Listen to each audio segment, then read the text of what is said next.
작고 조용한 한국 남자와 결혼한 후 미국 부모님의 태도가 완전히 뒤바뀐 경찰 집안 출신 여성이 있습니다.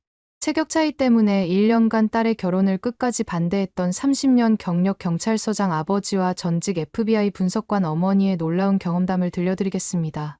그 작고 약해 보이는 남자에게 내 딸을 맡길 수는 없다. 몇 개월간 한국행을 반대했던 부모님. 결국 연수의 절도 사건 소식에 용기를 내어 딸에게 도움을 요청했다고 합니다. 미국 땅을 밟은 한국 사위가 단 하룻밤 만에 보여준 반응은 상상도 못했던 전문성이었습니다. 시간이 흐른 뒤에는 아버지 쪽에서 먼저 깜짝 놀랄 인정과 사과를 해왔다고 합니다. 겉모습으로만 판단했던 부모님의 마음을 완전히 바꿔놓은 것은 과연 무엇이었을까요? 이제 이 가족의 놀라운 화해의 여정을 함께 따라가 보세요. 저는 보스턴의 한명문대 형사학과 3학년 엘리자 로엘입니다. 20살이었던 그때 제 인생을 완전히 바꿔놓을 사람을 만나게 됐어요. 우선 제 가족 배경부터 말씀드릴게요. 저희는 완전한 경찰 집안이에요. 아버지는 펜실베이니아 주 체스터 경찰서장으로 30년간 근무하고 계시고 어머니는 전직 FBI 범죄분석관이셨거든요. 그래서 어릴 때부터 정말 특별한 교육을 받으며 자랐습니다. 새벽 5시 기상해서 아버지와 함께 조깅하기, 주말마다 어머니한테 배우는 호신술, 그리고 중학교 때부터 시작한 사격 연습까지. 엘리자야, 세상은 위험한 곳이니까 내가 스스로를 지킬 수 있어야 한다는 게 우리 집 철칙이었어요. 그래서 고등학교 졸업할 때쯤에는 벤치프레스 60kg은 기본이고 사격 실력도 웬만한 경찰관 수준이었죠. 대학에서도 저는 꽤 유명했습니다. 체육 시간에 남학생들과 겨뤄서 이기기도 하고 격투기 동아리에서는 부장까지 맡았거든요. 당연히 졸업 후 목표는 FBI나 경찰관이었어요. 그런데 어느 가을날 도서관 국제관계학 코너에서 한 남학생을 보게 됐습니다. 키가 1m 72cm 정도의 마른 체격, 동양인 특유의 차분한 인상이었어요. 조용히 책을 읽고 있는 모습이 정말 성실해 보였죠. 며칠 후 같은 국제관계학 수업을 듣는다는 걸 알게 되면서 조별 과제를 하게 됐어요. 그때 처음 대화를 나눴는데 정말 놀라웠습니다. 안녕하세요. 저는 강준호라고 합니다. 한국에서 온 교환학생이에요. 목소리부터 달랐어요.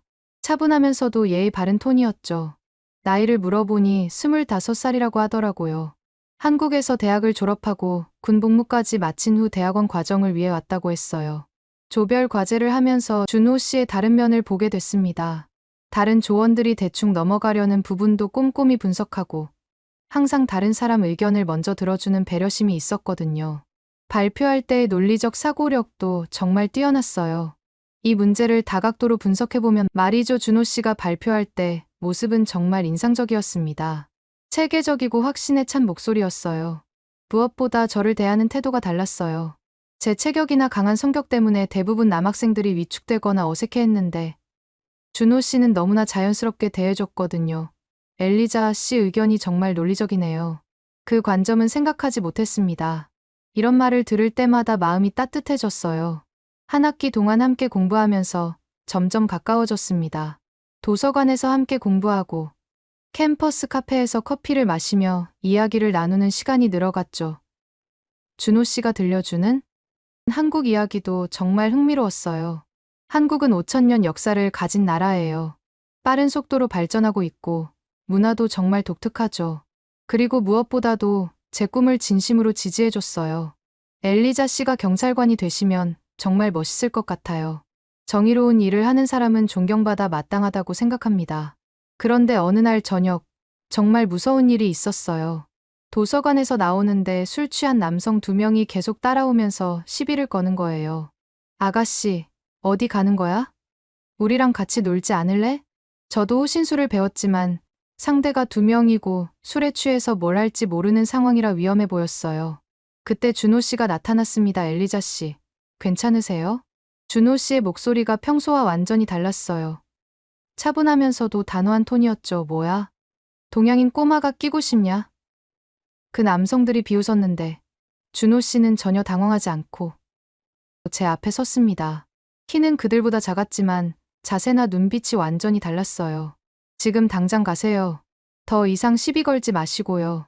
준호 씨의 목소리에는 뭔가 다른 힘이 있었어요. 그 남성들도 뭔가 위압감을 느꼈는지 결국 가버렸는데 그때 처음으로 준호 씨한테서 완전히 다른 면을 봤습니다. 괜찮으세요? 다음부터는 늦은 시간에 혼자 다니지 마세요. 제가 고마워요. 무서우셨을 텐데요 라고 하니까 준호 씨가 살짝 웃으면서 전혀 무섭지 않았어요 라고 답하더라고요. 그 자신감 넘치는 미소가 정말 인상적이었어요. 그 사건 이후로 저희 관계는 급속도로 가까워졌습니다. 준호 씨는 정말 세심한 사람이었어요.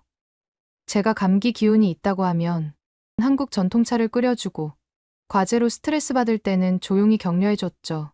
교환학생 기간이 끝나고 준호 씨가 한국으로 돌아간 후에도 매일 연락했어요. 14시간 시차 때문에 힘들었지만 준호 씨는 항상 제 시간에 맞춰서 전화해줬습니다. 엘리자, 서울은 정말 역동적인 도시예요. 한강에서 치킨 먹는 문화도 있고 찜질방에서 하룻밤 보내기도 하고요. 1년 후 준호 씨가 다시 미국으로 왔어요. 이번에는 대학원 과정을 위해서였죠. 그렇게 본격적으로 연애를 시작했습니다. 2년간 사귀면서 준호 씨는 정말 완벽한 남자친구였어요. 제 생리 주기까지 기억해서 그때마다 따뜻하게 배려해주고 제 꿈과 목표를 절대 무시하지 않았거든요. 오히려 더 발전할 수 있도록 도와줬죠. 엘리자의 정의감과 용기는 정말 존경스러워요. 당신 같은 사람이야말로 진정한 경찰관이 될 수 있을 거예요. 그래서 졸업과 함께 결혼을 결심했습니다. 준호 씨도 한국에서 취업이 확정된 상태였거든요. 서울의 한 대기업에서 일하게 됐다고 했어요. 하지만 부모님께 결혼 이야기를 꺼냈을 때 완전히 다른 반응이 나왔습니다. 절대 안 된다.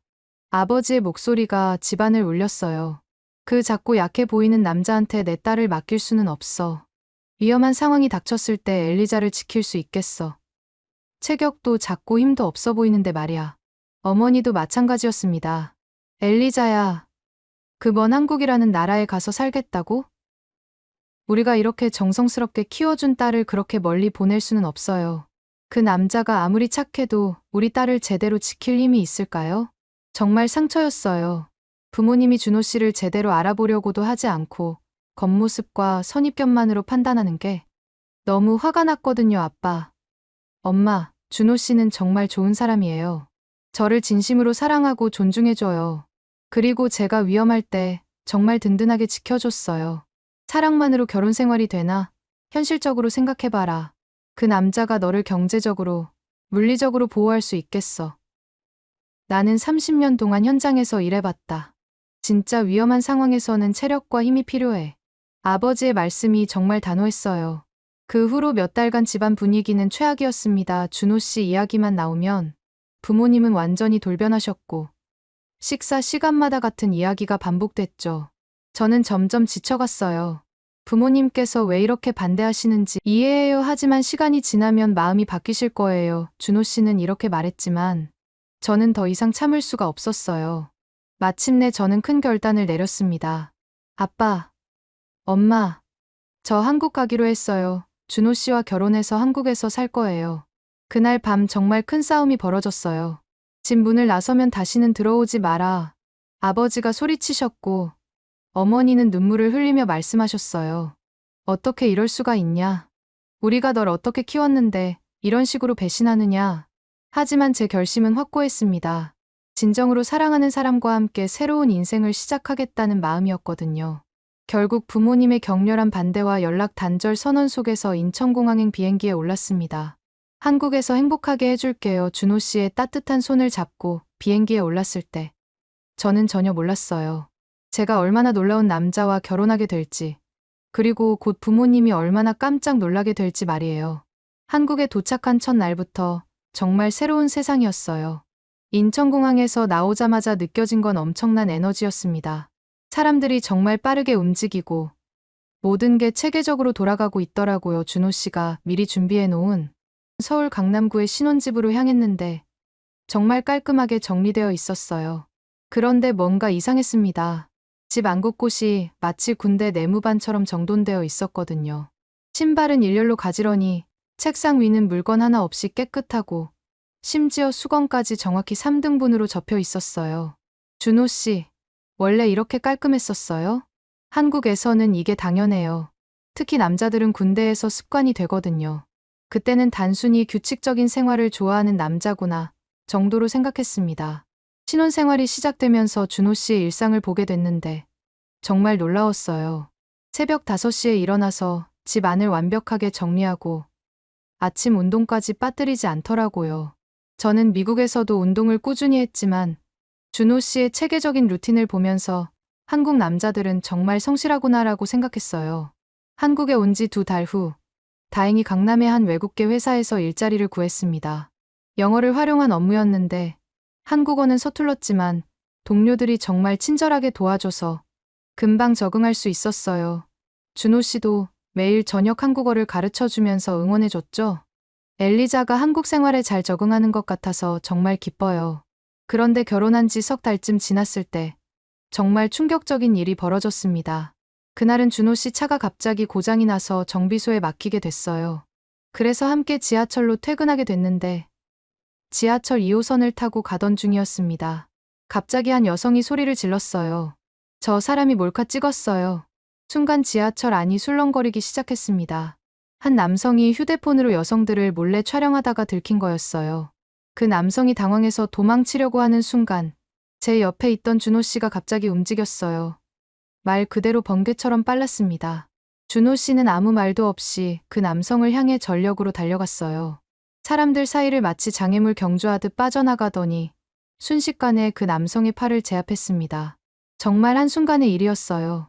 휴대폰 내놓으세요. 준호 씨의 목소리가 평소와 완전히 달랐습니다. 차갑고 단호했어요. 그 남성이 반항하려고 했지만 준호 씨가 뭔가 압박점을 누르니까 바로 고개를 끄덕이더라고요. 주변 사람들이 박수를 치고 지하철 경찰을 불렀는데 저는 그저 멍하니 서 있을 수밖에 없었어요. 제가 아는 준호 씨가 아니었거든요. 당신, 이런 거 자주 해본 것처럼 보이는데? 집에 돌아와서 물어봤더니 준호 씨가 살짝 웃으면서 답했어요. 군대에서 배운 건데 몸이 먼저 반응하네요. 그때부터 뭔가 이상하다는 생각이 들기 시작했습니다. 그리고 2주일 후 더 놀라운 일이 벌어졌어요. 주말에 이태원으로 데이트를 갔는데 외국인 관광객들이 많아서 정말 국제적인 분위기였어요. 맛있는 음식도 먹고 쇼핑도 하면서 즐거운 시간을 보내고 있었는데 갑자기 술에 취한 외국인 무리 3명이 저희한테 시비를 걸기 시작했어요. 이쁜 아가씨, 저 작은 동양 남자 말고 우리랑 놀지 않을래? 정말 기분 나빴습니다.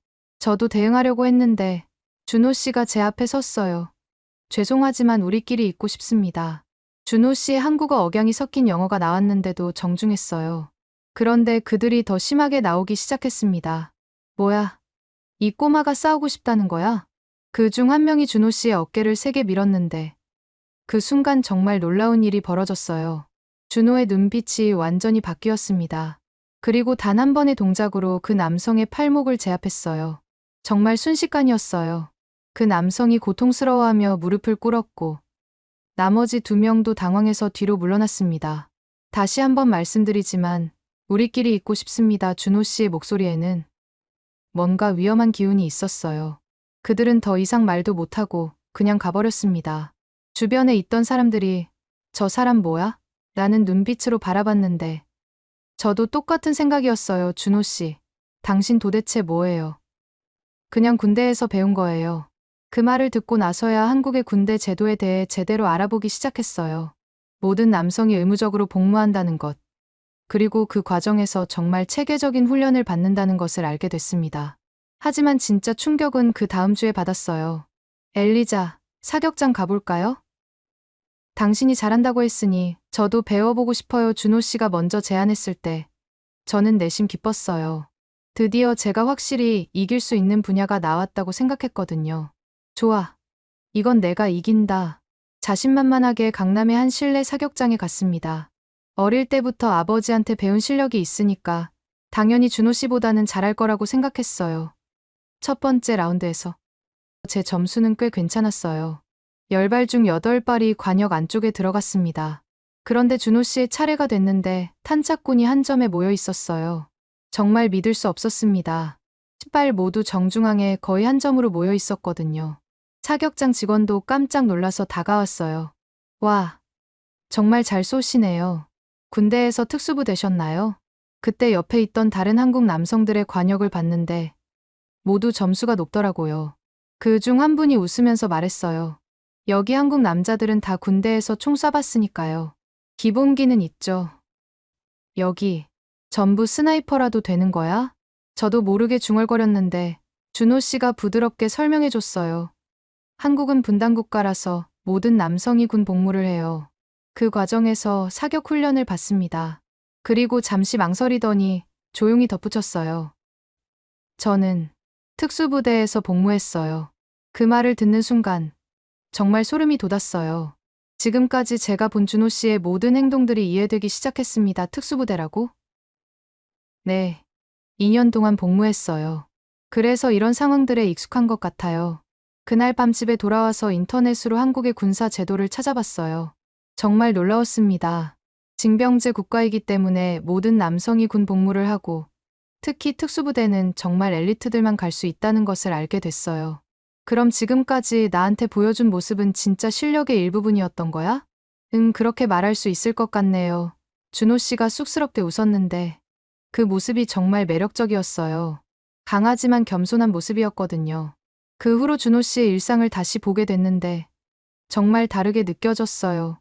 새벽 운동, 규칙적인 생활, 완벽한 정리정돈. 이 모든 게 군대에서 몸에 밴 습관이었던 거예요. 어느 날 같이 마트에 갔는데 갑자기 한 아이가 길을 잃고 울고 있었어요. 준호 씨는 즉시 그 아이에게 다가가서 부드럽게 달래주더니 마트 직원과 협력해서 부모님을 찾아줬습니다. 그 과정이 정말 체계적이고 효율적이었어요. 당신은 정말 믿음직스러운 사람이네. 그냥 도움이 필요한 사람을 보면 가만히 있을 수가 없어요. 또 다른 날에는 아파트 엘리베이터에서 할머니가 무거운 짐을 들고 계시는 걸 보고 당연하다는 듯이 도와드렸어요.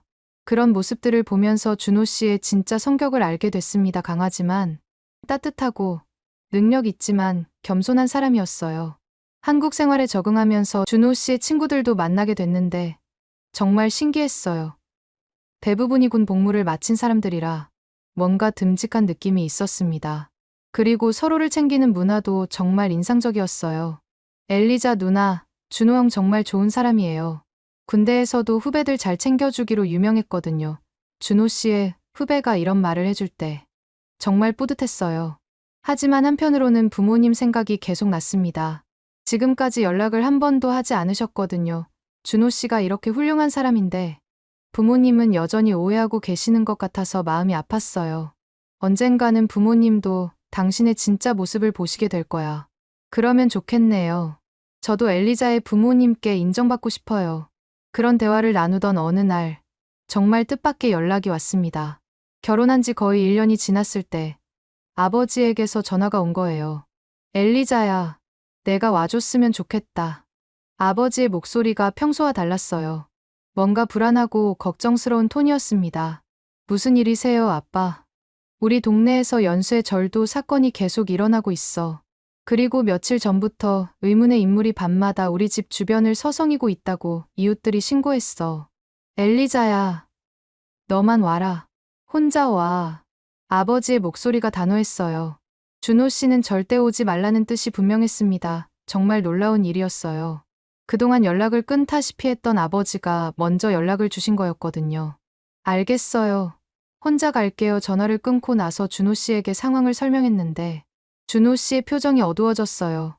아버님이 저는 오지 말라고 하셨군요. 미안해, 아직 마음이 안 풀리신 것 같아. 그런데 준호 씨가 고개를 저었어요. 아니에요. 같이 가야 해요. 위험할 수도 있으니까.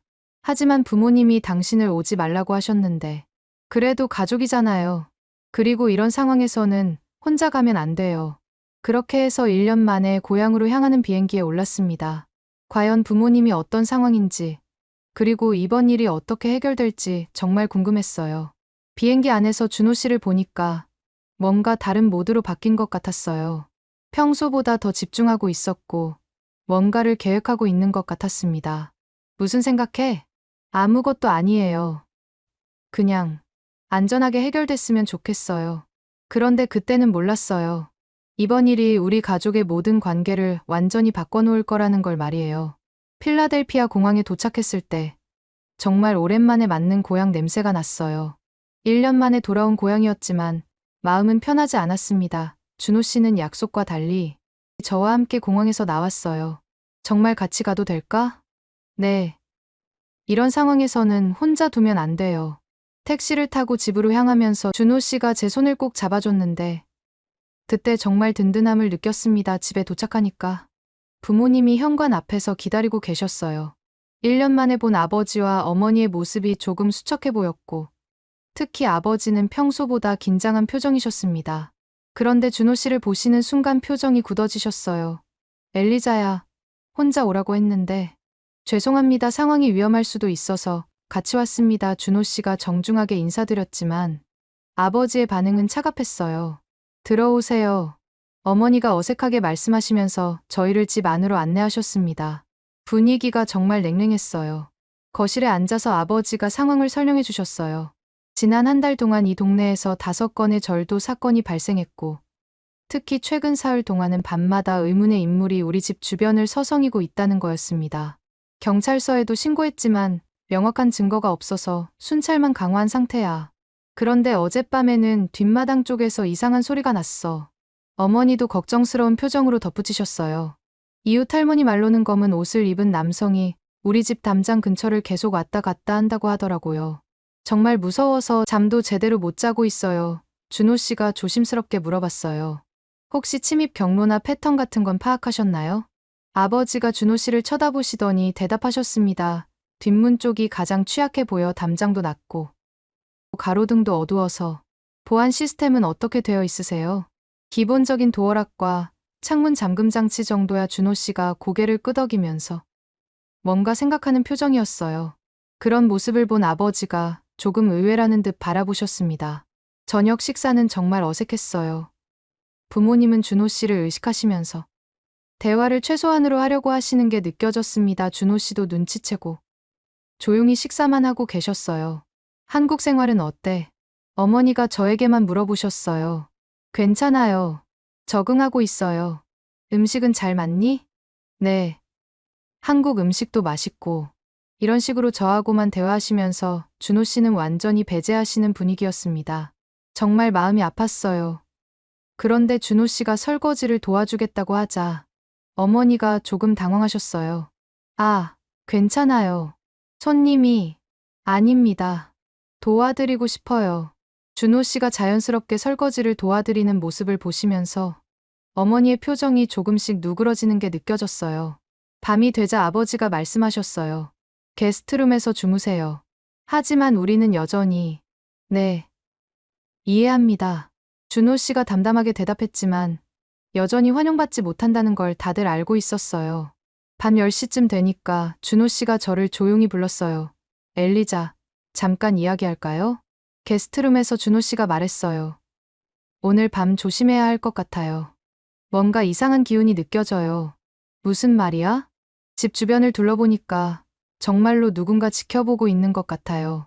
창문 배치나 출입구를 파악하는 듯한 움직임이었어요. 준호 씨의 말을 듣고 갑자기 무서워졌어요. 그럼 어떻게 해야 해? 제가 밤에 경계를 서겠어요. 뭔가 있으면 바로 대응할 수 있도록. 위험하지 않을까? 괜찮아요. 이런 상황은 익숙해요. 그때 준호 씨의 눈빛이 평소와 달랐어요. 뭔가 전문적이고 날카로운 느낌이었습니다. 밤 12시가 넘어서 집 안이 조용해졌어요. 부모님도 주무시고 저도 제 방에서 잠을 자려고 했는데 잠이 오지 않았습니다. 준호 씨가 혹시 위험한 일을 당하지는 않을까 걱정됐거든요. 새벽 2시쯤 되었을 때 정말로 이상한 소리가 들렸어요. 뒷마당 쪽에서 나뭇가지가 부러지는 소리, 그리고 발자국 소리까지. 심장이 두근거리기 시작했습니다. 조용히 일어나서 복도로 나왔는데 준호 씨가 게스트룸에서 나와 있었어요. 손짓으로 조용히 하라는 신호를 보내면서 뭔가 긴장한 표정이었습니다. 뒷문 쪽에 누군가 있어요. 준호 씨가 아주 작은 목소리로 말했어요. 그때 부모님 방에서도 소리가 들렸습니다. 아버지가 일어나시는 것 같았어요. 엘리자야. 뭔가 이상해. 아버지가 나오시면서 권총을 들고 계셨어요. 30년 경력의 경찰서장답게 침착하게 상황을 파악하고 계셨습니다. 아버님, 뒷문 쪽에 침입자가 있는 것 같습니다. 준호 씨가 차분하게 보고했어요. 어디서 확인했나? 창문으로 봤는데 담장을 넘어오려고 하고 있어요. 그 순간 정말로 뒷문 쪽에서 금속성 소리가 났어요. 누군가 문고리를 만지고 있는 소리였습니다. 아버지가 긴장하시면서 준호 씨를 보셨어요. 어떻게 해야 할까? 저희 어머니와 엘리자는 안전한 곳으로 대피시키고 저희는 대응하죠. 준호 씨의 목소리가 평소와 완전히 달랐어요. 명령조는 아니었지만 정말 확신에 차 있었습니다. 넌 민간인인데 괜찮습니다. 이런 상황은 경험이 있어요. 그때 어머니도 나오셨어요. 무슨 일이야? 어머니, 엘리자와 함께 안쪽 방으로 가세요. 준호 씨가 정중하면서도 단호하게 말했어요. 넌 누구길래? 어머니가 당황하시는 순간 뒷문에서 더 큰 소리가 났습니다. 누군가 문을 강제로 열려고 하는 소리였어요. 지금 들어오고 있어요. 준호 씨가 아버지에게 말했어요. 아버님은 앞쪽을 막아주시고 저는 뒤쪽으로 가겠습니다. 혼자 가기엔 위험해. 괜찮습니다. 제가 먼저 확인하고 신호드릴게요. 준호 씨가 정말 전문적으로 상황을 분석하고 있었어요. 그 모습을 본 아버지가 잠깐 멈칫하셨습니다. 그런데 그 순간 뒷문이 열리는 소리가 났어요. 정말로 누군가 침입한 거였습니다. 준호 씨가 즉시 움직였어요. 정말 빠르고 조용하게 뒷문 쪽으로 향했습니다. 그 모습이 마치 고양이처럼 민첩했어요. 몇 초 후 뒷문 쪽에서 소란스러운 소리가 났습니다. 뭔가 부딪히는 소리, 그리고 짧은 비명 소리까지, 으악, 그리고 곧이어 준호 씨의 차분한 목소리가 들렸어요. 제압 완료했습니다. 경찰서에 신고해주세요. 아버지와 저, 그리고 어머니가 뒷문 쪽으로 가보니까 정말 믿을 수 없는 광경이 펼쳐져 있었습니다. 검은 옷을 입은 남성이 바닥에 엎드려 있고 준호 씨가 그의 팔을 뒤로 제압한 채 무릎으로 누르고 있었어요. 준호 씨. 제가 놀라서 외치니까 준호 씨가 저를 보고 살짝 미소를 지었어요. 괜찮으세요? 다치신 곳은 없으시죠? 아버지와 어머니는 완전히 멍한 표정으로 서 계셨습니다. 특히 아버지는 입을 다물지 못하고 계셨어요. 이 사람이 뒷문으로 들어오려고 했어요. 돈가방하고 도구들을 가지고 있었습니다. 준호 씨가 침입자 옆에 있던 가방을 가리키면서 설명했어요. 정말로 절도용 도구들이 들어있었습니다. 어떻게 이렇게 빨리? 아버지가 당황하시면서 물어보셨어요. 군대에서 배운 걸 활용했습니다. 준호 씨의 대답을 들은 순간 아버지의 표정이 바뀌기 시작했어요. 아버지가 급히 경찰서에 신고 전화를 걸었고 10분 후에 순찰차가 도착했어요. 제가 깜짝 놀란 건 준호 씨의 대응이었습니다. 경찰관들이 와서 상황을 파악할 때 준호 씨는 정말 체계적으로 설명했어요. 침입 경로, 제압 과정, 증거물 위치까지 완벽했습니다. 이분이 전문가세요? 정말 깔끔하게 처리하셨네요. 경찰관이 감탄하면서 묻더라고요. 한국에서 군 복무를 했습니다. 준호 씨의 대답을 들은 아버지의 표정이 점점 더 놀라워지고 있었어요. 침입자가 연행되고 나서 집 안은 정말 조용해졌습니다. 아버지가 준호 씨를 자세히 보시더니 조심스럽게 물어보셨어요. 자네는 도대체 정체가 뭔가? 그때 제가 조용히 답했어요. 특수부대 출신이에요. 아버지의 눈이 커졌습니다. 어머니도 놀란 표정으로 준호 씨를 바라보셨어요. 특수부대라고? 네. 한국에서 특수부대에서 군복무를 마쳤습니다.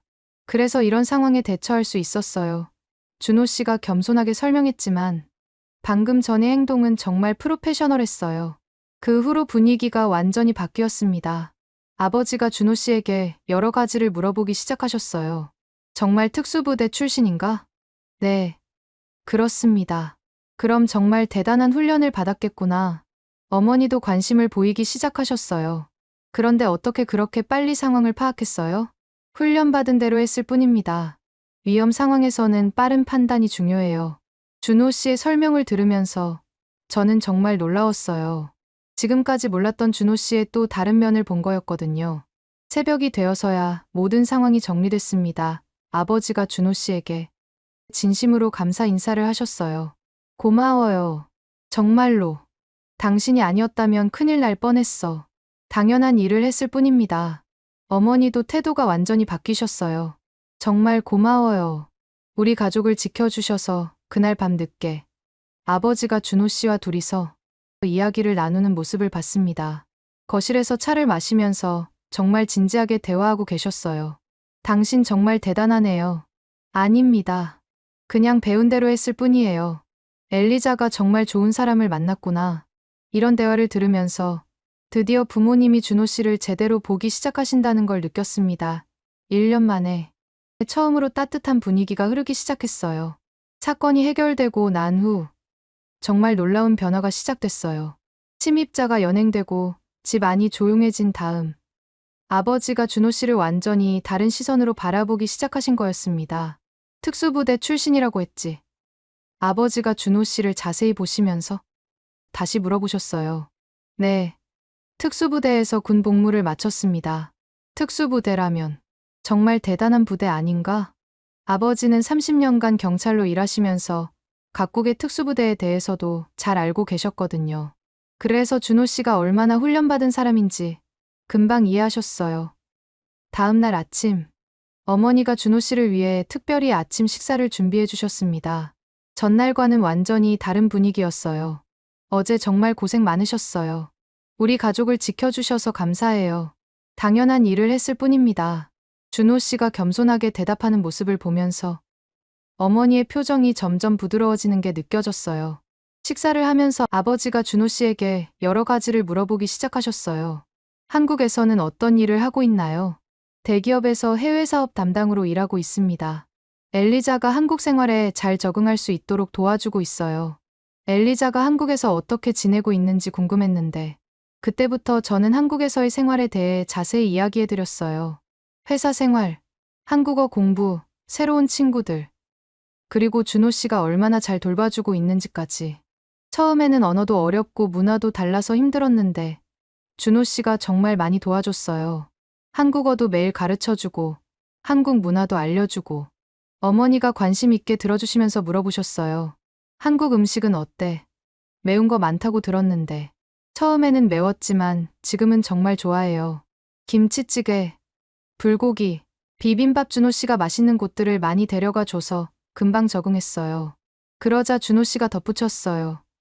엘리자가 한국 음식을 정말 잘 먹어요. 이제는 저보다 매운 음식도 잘 먹어요. 이런 대화를 나누면서 분위기가 점점 따뜻해졌습니다. 점심때는 더 놀라운 일이 있었어요. 아버지가 준호 씨에게 경찰서 구경을 제안하신 거였습니다. 우리 경찰서도 한번 보여드리고 싶네요. 어떠세요? 영광입니다. 정말 가봐도 될까요? 경찰서에 도착하니까 아버지가 동료들에게 준호 씨를 자랑스럽게 소개해 주셨어요. 이분이 내 사위야. 한국 특수부대 출신이지. 어젯밤에 우리 집 침입자를 완벽하게 제압했어. 동료 경찰관들이 정말 놀라면서 준호 씨에게 관심을 보이더라고요. 와, 한국 특수부대요? 정말 대단하시네요. 어제 현장 처리도 정말 전문적이었다고 들었어요. 그때 아버지가 준호 씨에게 물어보셨어요. 혹시 다른 에피소드도 있나요? 한국에서 이런 일들이 또 있었나요? 그래서 저는 지하철에서 몰카범을 잡은 이야기, 이태원에서 시비 거는 사람들을 제압한 이야기, 그리고 사격장에서의 놀라운 실력까지 모든 걸 이야기해드렸어요. 대단하네요. 정말 전문가시구나. 이런 분이 우리 딸을 지켜주고 있다니 안심이 되네요. 그 순간 정말 감동적이었어요. 1년 전까지만 해도 준호 씨를 반대하시던 아버지가 이제는 자랑스러워하고 계시는 거였거든요. 저녁에 집으로 돌아와서는 어머니가 특별한 저녁을 준비해 주셨습니다. 준호 씨가 좋아할 만한 음식들로 정성스럽게 차려주셨어요. 한국에는 이런 음식도 있나요? 어머니가 준호 씨에게 미국 음식에 대해 물어보시면서 한국 음식에 대해서도 궁금해하셨어요. 한국 음식 중에서 가장 좋아하는 게 뭐예요? 김치찌개를 정말 좋아해요. 그리고 삼겹살도 맛있고. 엘리자가 한국 음식을 배우고 있어서 가끔 집에서도 만들어 먹어요. 엘리자가 한국 음식을 만든다고요? 어머니가 놀라시면서 저를 보셨어요. 네, 준호 씨가 가르쳐줘서 김치볶음밥이나 간단한 요리는 할 수 있어요. 정말 대단하네요. 우리 딸이 그런 것까지 배우고 있다니. 식사를 하면서 정말 많은 이야기를 나눴어요. 한국의 문화, 가족 관계, 그리고 앞으로의 계획까지. 한국에서는 가족을 어떻게 생각해요? 아버지가 준호 씨에게 물어보셨어요. 한국에서도 가족이 가장 중요해요. 부모님을 모시는 것도 당연한 일이고, 가족끼리 서로 돌보는 문화가 강해요. 그럼 엘리자도 잘 돌봐주고 있겠네요. 네. 엘리자는 제게 정말 소중한 사람이에요. 평생 잘 모시겠습니다. 준호 씨의 진심이 담긴 말을 듣고 어머니의 눈이 촉촉해지시더라고요. 그날 밤 정말 의미 있는 대화가 있었어요. 아버지가 준호 씨와 둘이서 이야기를 나누시는 시간을 가지셨는데 거실에서 차를 마시며 정말 진지한 대화를 나누셨습니다. 저는 주방에서 설거지를 하면서 들었는데 아버지가 먼저 사과의 말씀을 하셨어요. 미안했습니다. 겉모습만 보고 판단했네요. 아닙니다. 부모님으로서 당연한 걱정이셨어요. 엘리자를 정말 사랑하는 게 느껴집니다. 네. 엘리자는 제 인생에서 가장 소중한 사람이에요. 앞으로도 잘 부탁합니다. 그때 아버지가 준호 씨의 손을 잡으시면서 말씀하셨는데 그 장면을 보면서 정말 눈물이 날 뻔했어요. 다음 날에는 더 놀라운 일이 있었습니다. 어머니가 준호 씨에게 요리를 가르쳐 주시겠다고 하신 거예요. 한국에 가서도 가끔 미국 음식이 그리울 텐데 간단한 요리라도 배워가세요. 정말 감사합니다. 엘리자가 좋아할 것 같아요. 그렇게 준호 씨는 어머니에게 팬케이크 만드는 법, 스테이크 굽는 법까지 배웠어요. 정말 열심히 배우는 모습이 인상적이었습니다. 이렇게 하면 되나요? 네. 정말 잘하시네요. 손재주가 좋으시네. 어머니와 준호 씨가 함께 요리하는 모습을 보면서 정말 가족이 된 기분이었어요. 그 오후에는 아버지가 준호 씨에게 특별한 제안을 하셨어요. 준호 씨, 우리 동네 한 바퀴 돌아볼까요? 엘리자가 잘한 곳들을 보여드리고 싶어요. 그렇게 해서 제가 다녔던 초등학교와 태권도장을 구경하게 됐습니다. 아버지가 저의 어린 시절 이야기들을 들려주시면서 준호 씨가 제 과거를 더 잘 이해하게 된 것 같았어요. 마지막 날 아침, 공항으로 떠나기 전에 부모님이 특별한 선물을 주셨어요. 아버지는 경찰 배지를, 어머니는 가족 사진과 직접 만드신 쿠키를 준비해 주셨습니다. 당신도 우리 가족을 지키는 사람이니까 가져야죠. 엘리자, 잘 부탁해요. 우리 딸이니까. 공항에서 이별할 때는 정말 다른 분위기였어요. 1년 전과는 완전히 달라진 따뜻한 가족의 작별이었습니다. 내가 우리 딸을 지키는 건 충분히 믿을 수 있겠다. 아버지가 준호 씨와 악수하시며 말씀하셨고 어머니도 준호 씨를 꼭 안아주셨어요. 정말 다행이야. 이제 부모님도 당신을 인정해 주셔서 저도 정말 기뻐요. 이제 진짜 가족이 된 것 같아요. 비행기에 오르면서 창문으로 보니까 부모님이 손을 흔들고 계셨는데 1년 전과는 완전히 다른 모습이었습니다. 한국으로 돌아가는 비행기 안에서 저는 지난 일들을 되돌아봤어요. 처음 준호 씨를 만났을 때는 그저 조용하고 착한 남자친구 정도로만 생각했는데 결혼하고 나서 보니 정말 놀라운 사람이었어요. 지하철에서 몰카범을 잡을 때의 빠른 판단력, 이태원에서 시비 거는 사람들을 제압할 때의 침착함, 사격장에서 보여준 정확한 실력, 그리고 무엇보다 부모님 집에서 침입자를 제압할 때의 전문성까지. 하지만 가장 인상적이었던 건 준호 씨의 마음이었어요. 자신을 거부했던 부모님임에도 불구하고 제 안전을 위해 따라와 준 마음. 그리고 사건 후에 부모님을 진심으로 걱정해주는 모습까지. 진짜 강함은 근육이나 무기에서 나오는 게 아니구나 준호 씨를 보면서 깨달은 게 있었어요. 진짜 강함은 그 모든 능력을 다루는 마음과 책임감에서 나온다는 것을 말이에요. 이제 부모님도 준호 씨를 완전히 받아들이셨고 저희는 정말 행복한 가족이 됐어요. 앞으로 한국에서의 생활이 더욱 기대됩니다. 그리고 무엇보다 제가 정말 멋진 남자와 결혼했다는 걸 다시 한번 확신하게 됐어요. 준호 씨 같은 사람을 만난 게 정말 행운이었습니다. 지금도 부모님과는 정기적으로 연락하고 있고 내년에는 부모님이 한국에 놀러 오시기로 했어요. 그때는 정말 즐거운 시간을 보낼 수 있을 것 같습니다. 오늘의 이야기는 여기까지입니다. 마음에 드셨다면 구독과 좋아요 잊지 말고 한 번씩 눌러주세요. 소중한 시간 함께 해주셔서 진심으로 감사드리고 앞으로도 더 깊은 이야기로 여러분을 찾아뵐게요.